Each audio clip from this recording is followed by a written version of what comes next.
Hello friends, आप सभी का हमारे चैनल एडू कॉर्नर स्टडी में स्वागत है। तो चलिए शुरू करते हैं आज की करंट अफेयर्स। आज का पहला क्वेश्चन है, भारतीय रेलवे ने किस वर्ष तक रेल नेटवर्क के माध्यम से पूर्वोत्तर राज्यों की राजधानियों को जोड़ने की योजना बनाई है? तो इसका आंसर है 2023। रेलवे बोर्ड के अध्यक्ष विनोद कुमार यादव ने 2023 तक रेल नेटवर्क के माध्यम से पूर्वोत्तर राज्यों की सभी राजधानियों को जोड़ने की घोषणा की है। आज के समय में असम, त्रिपुरा और अरुणाचल प्रदेश की राजधानियां पहले से ही जुड़ी हुई हैं। मणिपुर, मिजोरम, नागालैंड और मेघालय की राजधानियों को जोड़ने का कार्य प्रगति पर है। रेलवे बोर्ड का हेडक्वार्टर नई दिल्ली में है और जिसका पेरेंट ऑर्गेनाइजेशन है रेल मंत्रालय। नेक्स्ट, भारत ने हाल ही में फ्रांस, जर्मनी और संयुक्त राज्य अमेरिका के साथ अलग अलग द्विपक्षीय एयर बबल्स स्थापित किए हैं। भारत के वर्तमान नागरिक उड्डयन मंत्री कौन है? तो इसका आंसर है हरदीप सिंह पुरी। केंद्रीय नागरिक उड्डयन मंत्री हरदीप सिंह पुरी ने बताया कि भारत ने व्यक्तिगत द्विपक्षीय एयर बबल्स की स्थापना फ्रांस और संयुक्त राज्य के साथ की है। इसके अलावा जर्मनी के साथ एक समान व्यवस्था स्थापित की गई है। यह समझौता देशों की एयरलाइनों को अंतर्राष्ट्रीय उड़ानें संचालित करने की अनुमति देता है। एयर इंडिया का हेडक्वार्टर नई दिल्ली में है और जिसके CMD हैं राजीव बंसल। नेक्स्ट, किस राज्य सरकार ने हाल ही में अक्षय ऊर्जा निर्यात नीति 2020 की घोषणा की है? तो जिसका आंसर है आंध्र प्रदेश। आंध्र प्रदेश राज्य सरकार ने आंध्र प्रदेश अक्षय ऊर्जा निर्यात नीति 2020 की घोषणा की, जो भारत के अन्य राज्यों को बिजली की बिक्री की अनुमति देती है। पॉलिसी 5 साल के लिए लागू होगी। आंध्र प्रदेश की राजधानी है अमरावती और CM है YS जगनमोहन रेड्डी और गवर्नर है विश्वभूषण हरिचंदन। नेक्स्ट, भारत जुलाई 2020 में किस देश के 61 द्वीपों के लिए आउटडोर फिटनेस उपकरण सौंपे हैं? तो जिसका आंसर है मालदीव। मालदीव ने $8 मिलियन अमेरिकी के नगद अनुदान के तहत मालदीव के 61 द्वीपों के लिए आउटडोर फिटनेस उपकरण सौंपे। इस उपकरण को मालदीव में भारतीय उच्चायुक्त सूर्यदेव सुधीर ने इस एक समारोह में औपचारिक रूप से सौंप दिया था। मालदीव की राजधानी माले, मुद्रा है मालदीवियन रुपया और प्रेसिडेंट है इब्राहिम मोहम्मद सोलेह। नेक्स्ट, भारत निर्वाचन आयोग ने हाल ही में किस वर्ष की आयु से अधिक मतदाताओं के लिए पोस्टल बैलेट नियमों की घोषणा की है?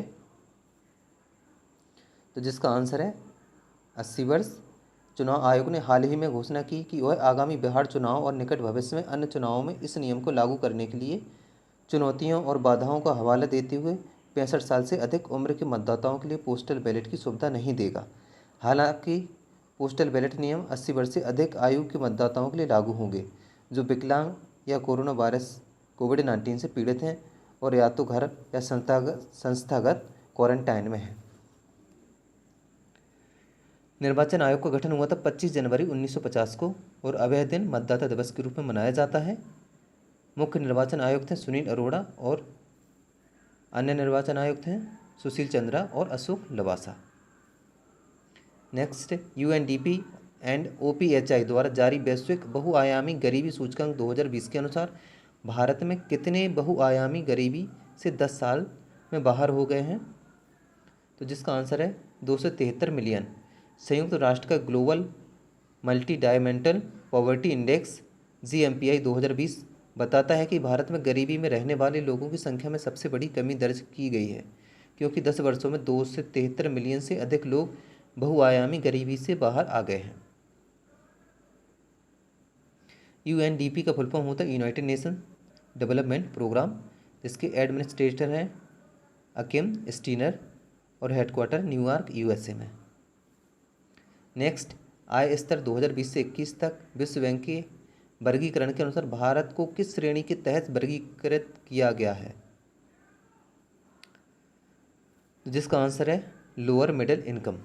आय स्तर 2019 से 20 द्वारा न्यू वर्ल्ड बैंक के देश के वर्गीकरण के अनुसार भारत निम्न मध्य आय अर्थव्यवस्था के वर्गीकरण में बना हुआ है। कुल 2 से 18 देशों को इस वर्गीकरण में शामिल किया गया है। विश्व बैंक देशों को 4 आय समूह में वर्गीकृत करता है: निम्न आय, निम्न मध्यम आय, ऊपरी मध्य आय और उच्च आय वाली अर्थव्यवस्थाएं। वर्गीकरण प्रत्येक वर्ष 1 जुलाई को अपडेट किया जाता है। विश्व बैंक का हेडक्वार्टर है वाशिंगटन DC में और प्रेसिडेंट है David Malpass. Next, Bharat rating और अनुसंधान के अनुमान के अनुसार वित्त वर्ष 21 में भारत की जीडीपी में संकुचन क्या होगा, तो जिसका आंसर है 5.3%।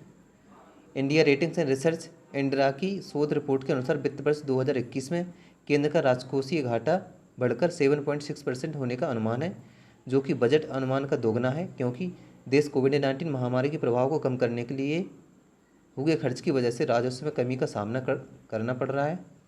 रिपोर्ट में भारत के सकल घरेलू उत्पाद को वित्त वर्ष 2021 में 5.3% तक अनुबंधित किया गया है।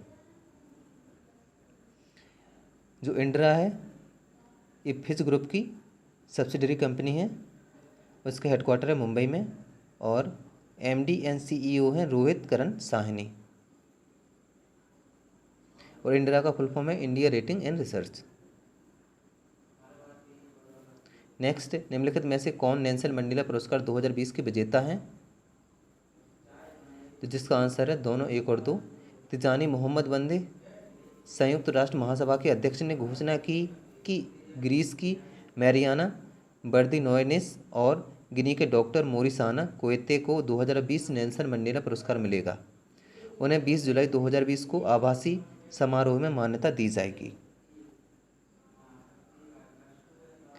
यूएनजीए का फुल फॉर्म है यूनाइटेड नेशन जनरल असेंबली, जिसके प्रेसिडेंट है तिजानी मोहम्मद वंदे और जिसके प्रस्तावित अध्यक्ष हैं बोल्कन बोजकिर, हेडक्वार्टर है न्यूयॉर्क यूएसए में।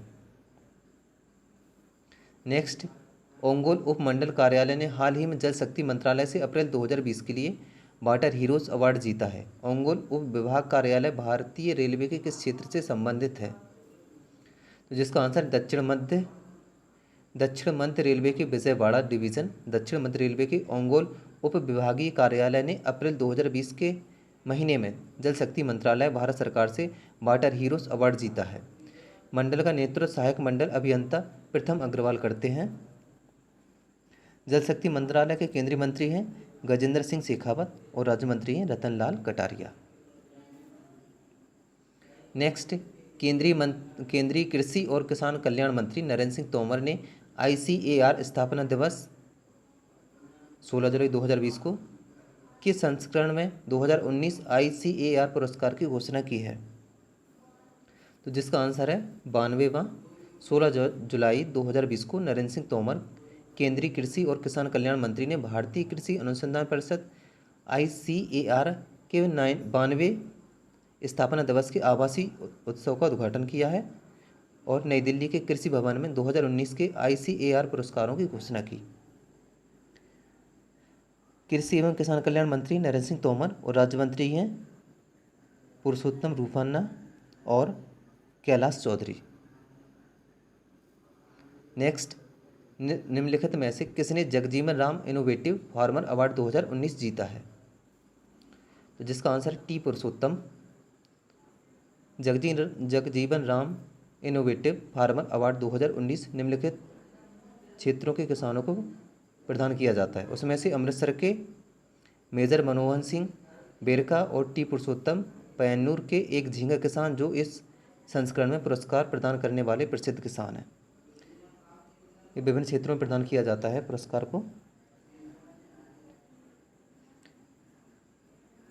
नेक्स्ट, PM नरेंद्र मोदी ने संयुक्त राष्ट्र आर्थिक और सामाजिक परिषद ECOSOC के 2020 के उच्च स्तरीय सेगमेंट में वर्चुअल सेशन को UN में किस शहर में आयोजित किया, तो जिसका आंसर है न्यूयॉर्क।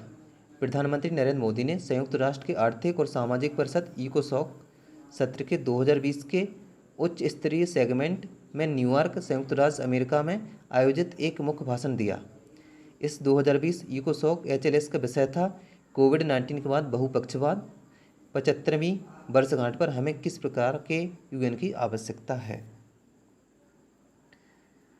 ECOSOC का फुल फॉर्म होता है United nation economic and social council, जिसके प्रेसिडेंट हैं मोना जुल और हेडक्वार्टर है न्यूयॉर्क में। भारत ने किस देश में अपना पहला विदेशी तेल भंडार बनाने की योजना बनाई है, तो जिसका आंसर संयुक्त राज्य अमेरिका। केंद्रीय पेट्रोलियम और प्राकृतिक गैस मंत्री धर्मेंद्र प्रधान ने शुक्रवार को कहा है कि भारत और अमेरिका ने एक रणनीतिक पेट्रोलियम रिजर्व विकसित करने के लिए एक समझौता ज्ञापन पर हस्ताक्षर किए हैं और दोनों देश भारत के भंडार को बढ़ाने के लिए अमेरिका में कच्चे तेल को स्टोर करने के लिए चर्चा के उन्नत चरण में है। नेक्स्ट, भारत ने किस वर्ष में अपनी पहली सौर डेकाथलॉन प्रतियोगिता स्थापित करने की योजना बनाई है? तो जिसका आंसर 2021 में यूएसडो ने 2021 में देश के प्रथम सोलर डेकाथलॉन इंडिया की स्थापना में भारत का समर्थन करने के लिए Bharat US science and technology forum के साथ सहयोग करने के लिए एक समझौता ज्ञापन पर हस्ताक्षर किए। इस प्रतियोगिता का उद्देश्य अगली पीढ़ी के व्यावसायिक पेशेवरों को तैयार करना है। कुछ महत्वपूर्ण वन लाइनर्स क्वेश्चन है। तो पहला क्वेश्चन है, संयुक्त राज्य अमेरिका स्थित यूएसएआईडी और यूएसआईडीएफसी ने छत पर सौर पैनल लगाने के लिए भारत के एसएमई क्षेत्र के लिए कितने डॉलर की क्रेडिट गारंटी स्थापित करने की योजना बनाई है? तो जिसका आंसर है $25 मिलियन। नेक्स्ट क्वेश्चन, भारतीय नौसेना ने हाल ही में किस राज्य केंद्र शासित प्रदेश में संजय वात्स्यायन के नेतृत्व में बड़ा अभ्यास किया है? तो जिसका आंसर है अंडमान और निकोबार। नेक्स्ट, फुटबॉलर आंद्रे सूरले जिन्होंने हाल ही में किस देश से रिटायरमेंट की घोषणा की?